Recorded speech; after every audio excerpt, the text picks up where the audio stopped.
जो परिणाम आए वो उसमें हमारी सरकार नहीं बन पाई और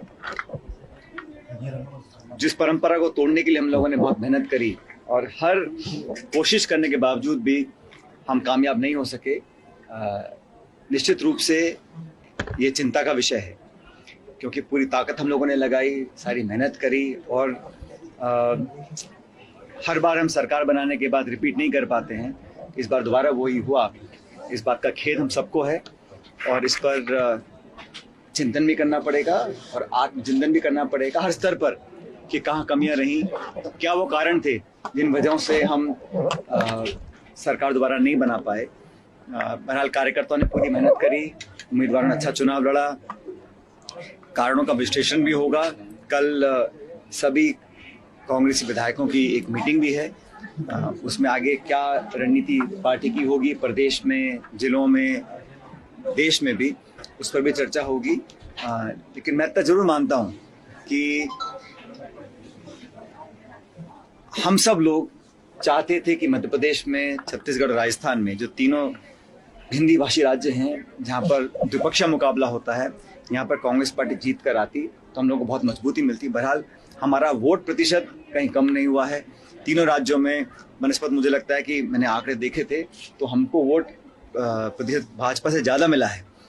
अन्य कारणों से हम लोग सरकार नहीं बना पाए और सरकार रिपीट करना हम सबका उद्देश्य था, लेकिन इसके बारे में बहुत ऑनेस्टली आत्मविश्लेषण करना चाहिए और करना पड़ेगा और बहुत ईमानदारी से इसका विश्लेषण हम करेंगे कि कहाँ कमियां रह गई थी, क्योंकि आने वाले समय में लोकसभा के चुनाव में 5 महीने के बाद वो बड़ी चुनौती जैसी सामने है और इसमें पूरे प्रचार में खड़गे साहब हों, प्रियंका जी हों, राहुल जी हों, हर प्रदेश में वो गए, पूरी ताकत के साथ काम भी किया, फिर भी हम सरकार नहीं बना पाए। लेकिन एक मजबूत और सशक्त विपक्ष बनकर हम लोग काम करेंगे और आने वाली जो नई सरकार है उन्होंने जो वादे किए हैं उनको पूरा करने के लिए उनको मजबूर करेंगे और जनता की आवाज बनने का काम हम लोग करेंगे। 2018 में आपको मुख्यमंत्री बनाया होता कि नतीजे कुछ और होते इस बार। 2024 और 28 के लिए जो है जोश भरने का मूल मंत्र क्या रहने वाला है?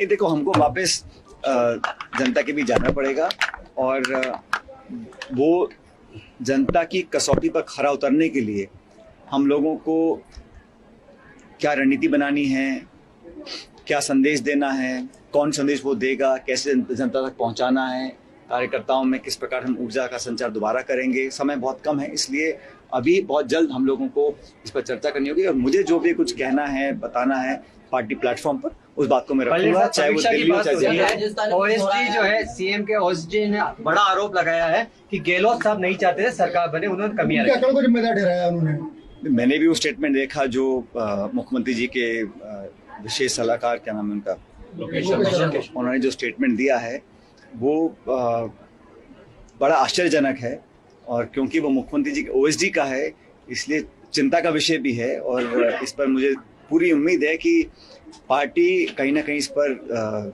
ध्यान देगी कि ये क्यों कहा गया, क्या सच है क्या झूठ है। लेकिन ये ऐसा बोला इन्होंने, ये अपने आप में मैं समझता हूँ बड़ा चिंता का विषय है। जहाँ तक पार्टी का सवाल आपने पूछ रहे थे कि इसमें टिकट और वितरण और कार्यप्रणाली और नेता, वो सब चर्चा का विषय है, वो पार्टी के प्लेटफॉर्म बैठ के हम लोग करेंगे। इसी से आपने आज शुरुआत करी है, क्या ये 5 साल तक परंपरा कायम रहेगी?